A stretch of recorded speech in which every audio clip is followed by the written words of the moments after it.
Hi, and a very warm welcome to wherever you're joining us from today. My name is Tulika, and I'm here with Speak Cryptic. Hi, Speak, how are you? Hey, I'm doing good. It's been a crazy couple of months, but I'm alright. How are you? I'm great. Yeah? I'm great as well. It's also been a crazy couple of months. Yeah. 2021 was like really crazy. Yeah, for it's many of us. 2022. It's just mad. Yeah. Like the year just flew past. Yes, it's wild.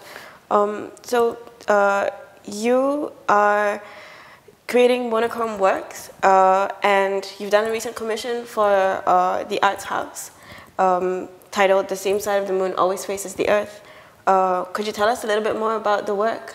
Yeah, sure. The same side of the moon always faces the earth. I mean, it's a bit of a mouthful, but I kind of quite like long titles. I don't know why it's something very poetic about it, but yeah, the work is about the importance of having like a North Star. You know, I think with the pandemic and everything that's been going on, like I think it's important to sort of like have an idea of where you are, you know, because everything's so chaotic. Like you watch the news and things are like the same but not the same. So you know, like I thought that creating a work to just remind people the importance of like having that North Star and something to look at when you're lost. I think it's important, I feel. Yeah, and you've created this recent commission, which is a sculptural work, and you also create paintings and murals, which are like more monochrome. Yeah. And your works have traveled widely from, like, of course, Singapore to like Paris, Japan, the US, Russia. Can you tell us about what is the difference, or what is the experience of creating work in the studio versus something that's so site-specific like the sculpture? I mean, the difference, I don't know, like, I think the approach to most of the stuff that I do is the same. You know, before I start anything, usually I would think about, like, okay, who is this going to be for? You know, and then go from there. Usually, like, the paintings and the drawings are more like personal stuff, you know, so it's really more, you know, like, serving me, pretty much, you know, Yeah, like it's just a thing that I do to sort of like work out issues that I was personally facing, but with the more public stuff, the murals, the sculptures, you know, even the like the performance pieces. It's always thinking about, okay, who's this for, who's this serving, and then, you know, that kind of like shifts the process a bit, because then I will need to think about the location, to think about the site, to think about who's going to be looking at the work, and then going from there. So I think that's really the only difference, because at the end of the day, it's still creating through the lenses of me being Singaporean Malay Boyanese, you know, being raised by you know, like punk rock music, being in bands since I was 13. So all that comes into play when I create the work. Yeah, and identity is a big theme in your works. Yeah. Music and migration as well. And are these some of the ideas that you've explored in The Same Side of the Moon Always Faces the Earth? I think the overarching theme, or the, you know, like, it has always been centered around this idea of identity. With the current with this particular sculpture that I'm doing, you know, it's at the it's not the end of the series, but for the past few works that I've created, it was exploring this idea of, you know, migration, this idea of moving from point A to point B, and how that affects your identity. So this particular work is also like based around that idea, based around you know, this need to sort of like to move, you know. And I think with this particular sculpture, it's actually just I wanted to take like a snapshot of a moment, of when we're actually going from point A to point B in the center of it. So that was the inspiration, like in regards to how it looks and stuff. Yeah, and am I right to say that you can actually walk through it? Yeah. Actually, initially I wanted it to be like a super long installation where, like a 10-20 meter kind of thing. Like it was initially in my head. But I think the fact that the work is outdoors, the fact that the work is on the lawn, I think it helps to sort of like give the impression of you walking through something, So, and I think it's about like 5 meters long, which I think is long enough for someone to feel like, oh, you're actually walking 5 meters, Yeah. So there's that physical. Yeah, I think that participation with the work, it brings forth that idea of movement again. Yes, yeah. Which is important to the narrative. So 2021 has been a really busy year for you. What else have you been up to? Wow, 2021 has been crazy. I got into NFTs, and that was like I sold my first NFT in March 2021, I think. Although it felt like years ago, but yeah, I think the thing with the NFT space is the space that doesn't sleep. Everyone's always talking, like people are always online all the time. Yes. So I think that why it feels like it's it's been like what 9-10 months, but it feels like like 9-10 years sometimes. So that's been keeping me busy because it involves me just reading about NFTs because I have no idea what NFTs were. I wasn't crypto native at all. Like I had no idea what the blockchain is or what cryptocurrency was. So there was a lot of reading up to do. So that took a chunk of my time. But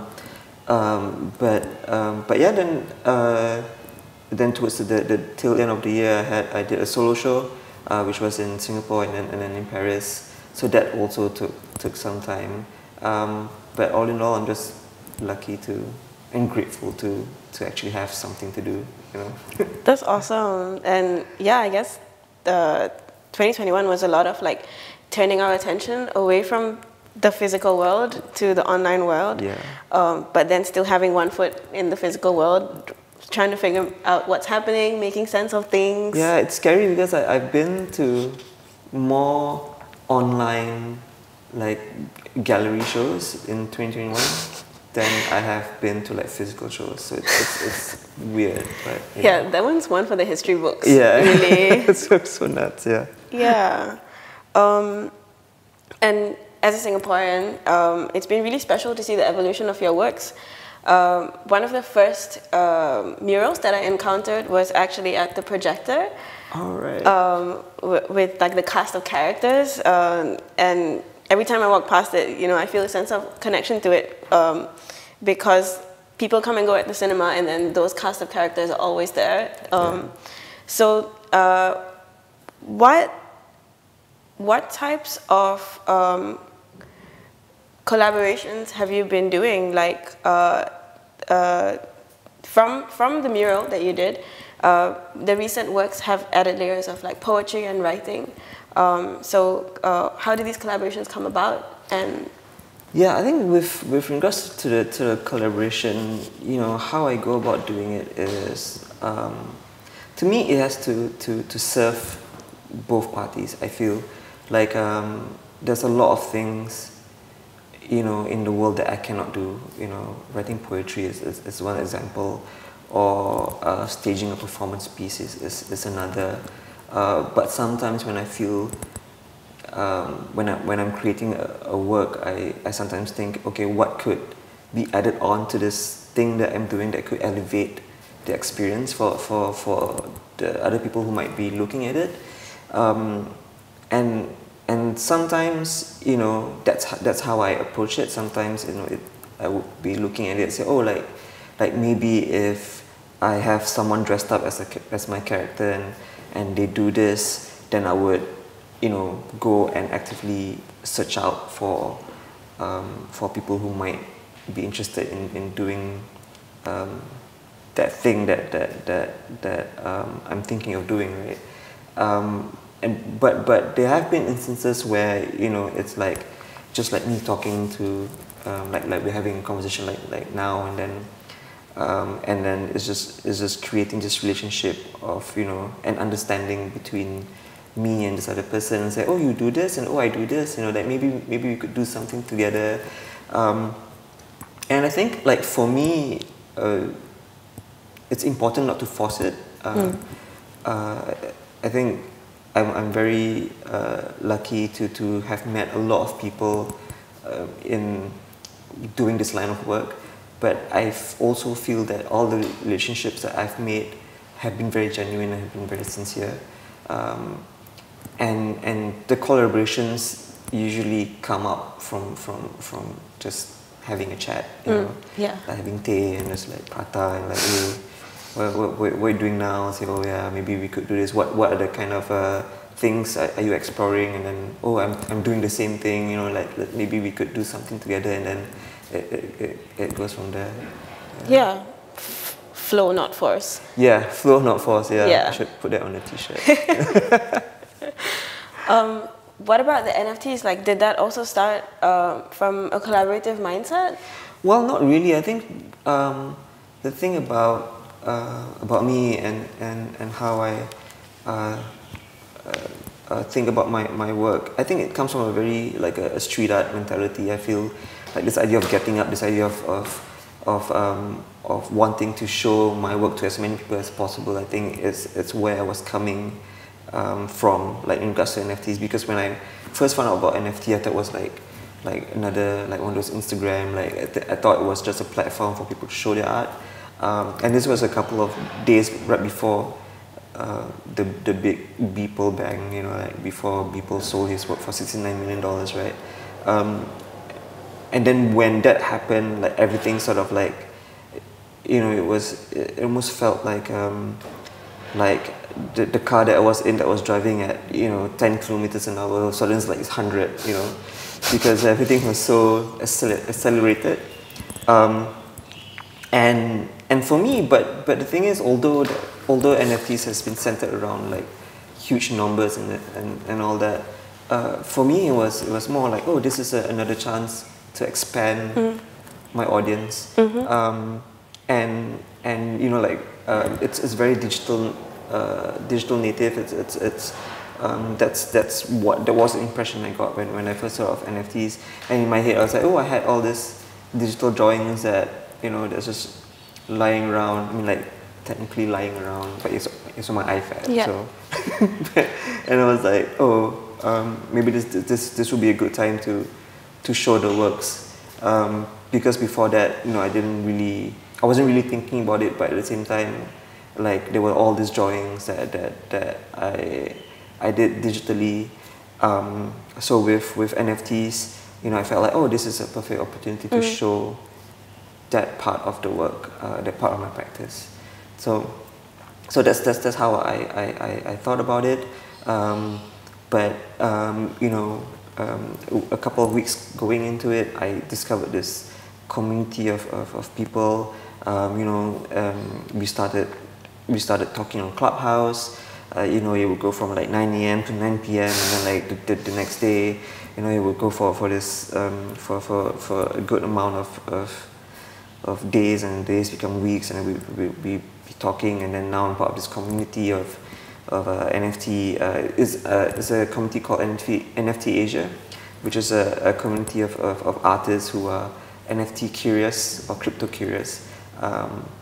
And we've just been learning together since then. So it's been strange. It's been wonderful. It's just, you know, it's life. And I think in the crypto world, time, the relationship with time is wild. Really, it's so nuts. Like again, like you know, everyone that I've spoken to, you know, they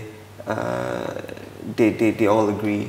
You know, 7 days, it's like 7 months, 7 months, it's like 7 years. It's just nuts. Yeah, but it's really cool to have that community, and it's even cooler to be able to find different ways of expressing through the different mediums that you've been working on. You mentioned theater earlier, and you mentioned something about someone acting out like your cast of characters. Yeah. I want to dig into that a little bit. Okay, sure. Did you collaborate with like theater before? Yeah, so I staged a performance in 2016 as part of the Open Festival. I think it's a thing called Club Malam, and it had 75 people who came from different backgrounds, but mostly they were like theatre students. Some are older, you know, some are younger, but I spent like a good 2-3 months to talk to them about my work and to talk to them about this cast of characters and where they come from.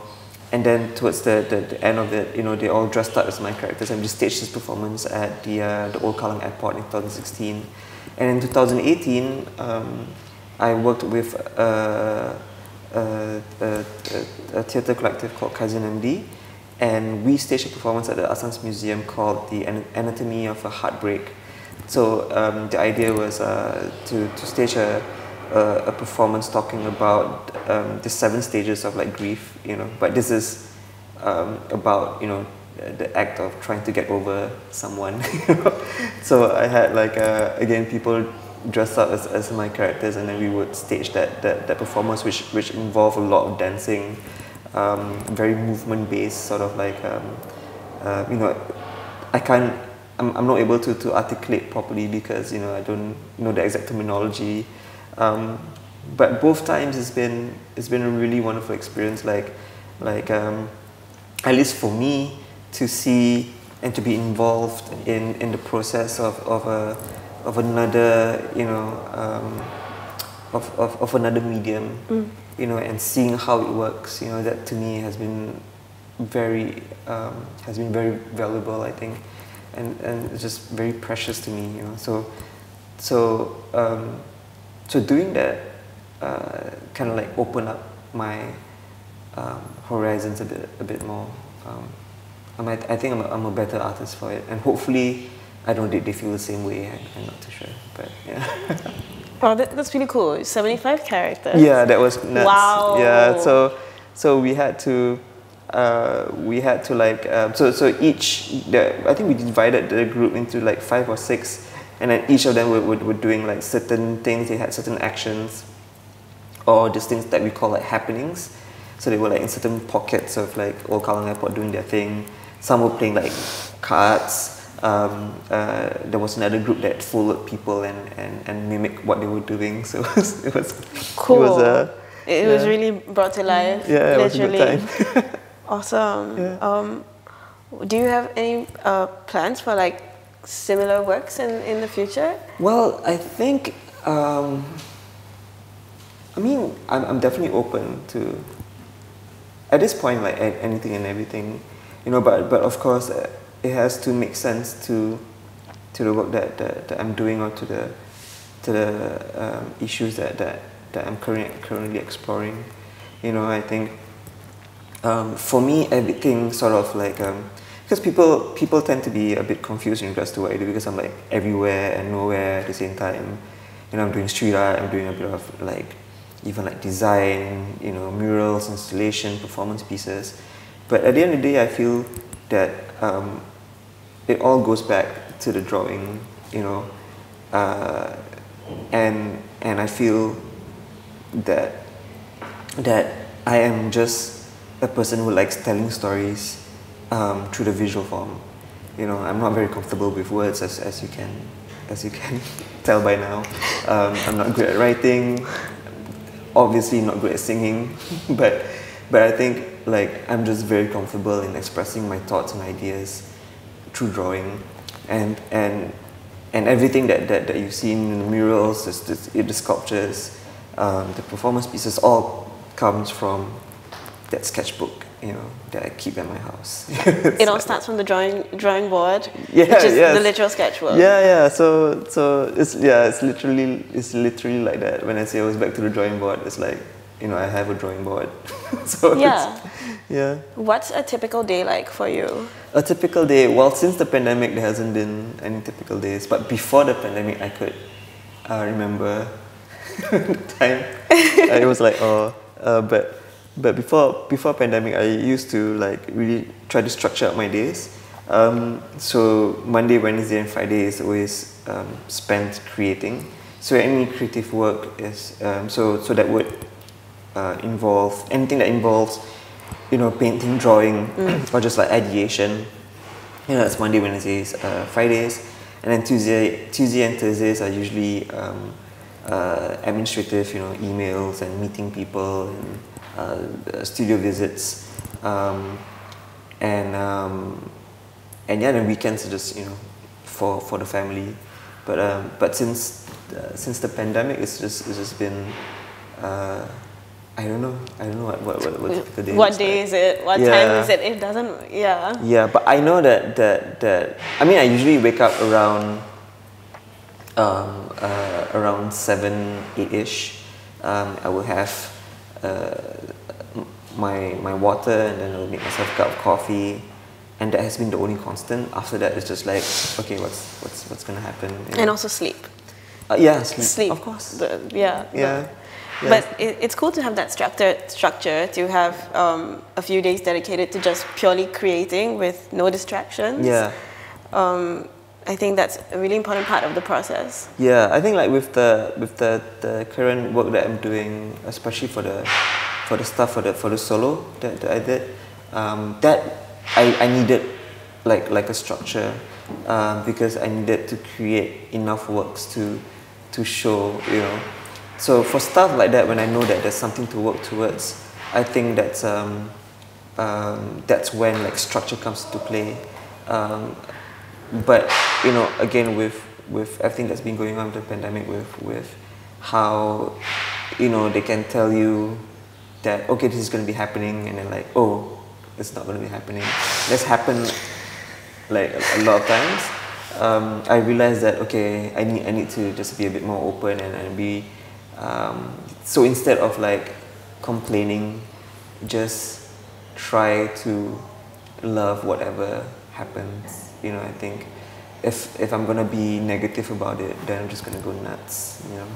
So. Yeah, I think important to focus on what's there, and like you said, it's important to have that anchor. Yes. And have that, at least know the few things that are constant, and just focus on that instead of what you can't control. Yeah.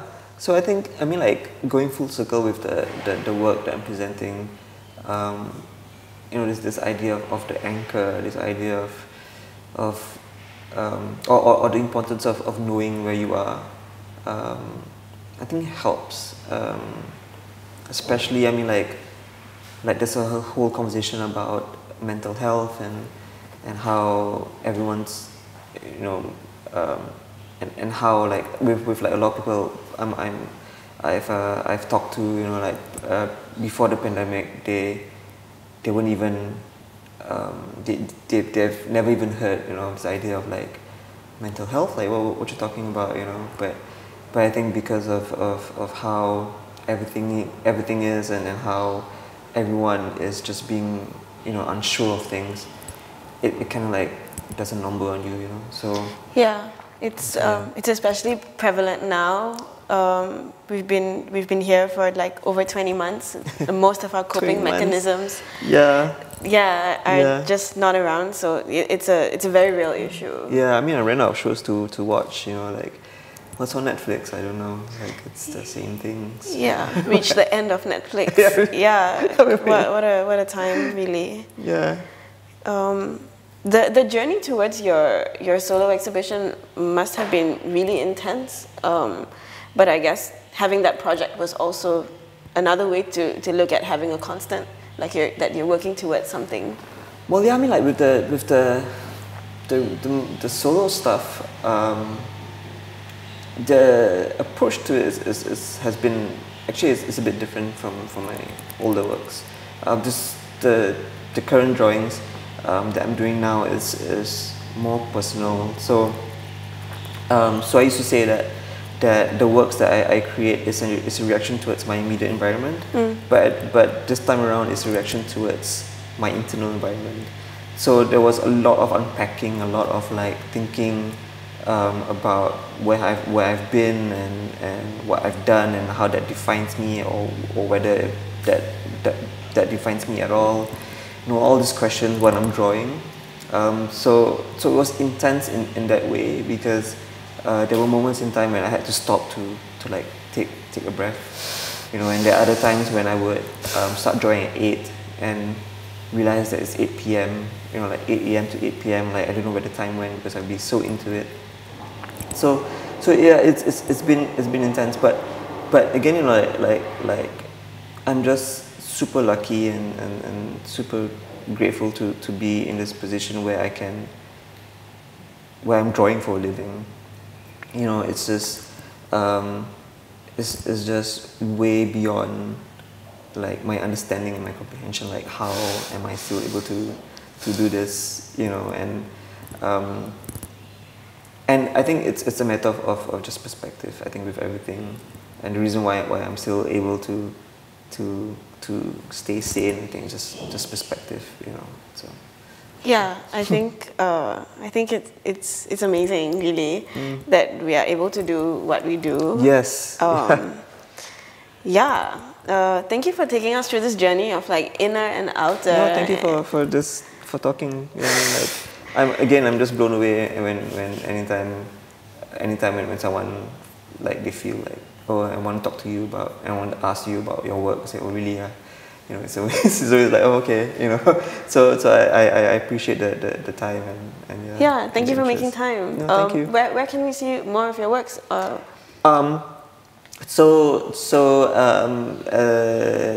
now at this point, January, I'm preparing for the installation. Seems Side of the Moon Always Faces Earth. That will be taking place at the Arts House from January 14th to 6th February, right? Yeah. Yeah. And then after that, I think that I have a couple of projects, a couple of workshops. I'm doing an NFT workshop in a school, which to me was like, what? So, you know, because considering the fact that I just found out about NFTs like in March, you know, so. But you're the first Singaporean to have your I don't think I was the NFT? first Singaporean. I just think I was the loudest. You know, I just think I was the only one who's like, oh, look at me, I sold my first NFT. But I don't think I was the first.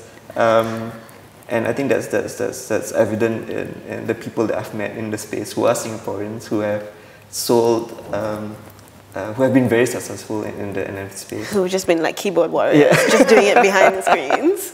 Yeah, I guess, but yeah, I mean, like is this a very strange, it's just strange times, you know, but I'm happy to be here. Strange times, new mediums. Yeah.